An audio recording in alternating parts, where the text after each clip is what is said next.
बिस्मिल्लाहिर्रहमानिर्रहीम। अस्सलाम वालेकुम। मैं हूँ साजिदा परवीन। उम्मीद करती हूँ कि आप सब खैरियत से होंगे। आज मैं आपको बताऊँगी शुगर के हवाले से एक ऐसा टोटका जिससे आपकी शुगर कंट्रोल रहेगी।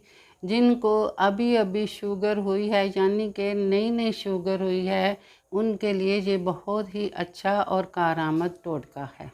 जिनको अभी अभी शुगर हुई है वो क्या चीज़ें इस्तेमाल करें। नंबर 1, कुल्फ़े का साग इस्तेमाल करें। नंबर 2, हरी प्याज इस्तेमाल करें।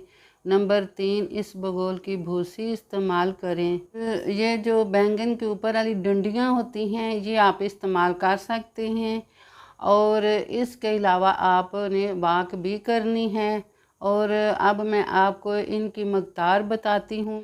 तो इससे पहले कि आपसे एक रिक्वेस्ट है कि मेरे चैनल को सब्सक्राइब करें, लाइक करें और शेयर ज़रूर करें ताकि दूसरों का भी भला हो जाए। बैंगन की जो डंडियां हैं वो आपने 7, 9, 11 तक आप इस्तेमाल कर सकते हैं। और जो इस बगोल का छिलका है वो आपने रात को सोने से पहले लेना है।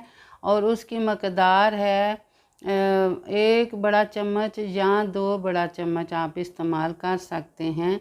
आप इसको दूध के अंदर भी इस्तेमाल कर सकते हैं। जिन लोगों को रात को दूध हज़म नहीं होता वो पानी के अंदर भी इसको इस्तेमाल कर सकते हैं। हरी प्याज आप 2 इस्तेमाल कर सकते हैं। अगर बड़ी है तो आप 1 इस्तेमाल कर लें, छोटी है तो 2 इस्तेमाल कर लें। और कुल्फ़े का साग जो है वो आप अपनी मर्ज़ी के साथ इस्तेमाल कर सकते हैं। और इसके अलावा बाकी रह गई है वाक, तो वाक आपने करनी है 40 कदम, 70 कदम या 100 कदम।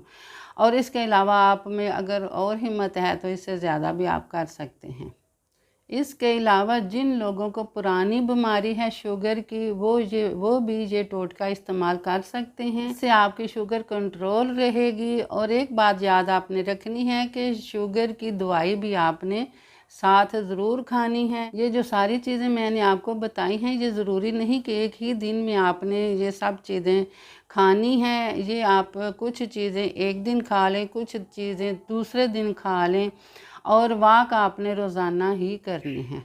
आप अगर ये चीज़ें इस्तेमाल करते रहेंगे तो इंशाअल्लाह अल्लाह के हुक्म से आपको ज़रूर फ़ायदा होगा। तो इसके साथ ही मुझे इजाज़त दें। मेरा और आपका अल्लाह निगहबान।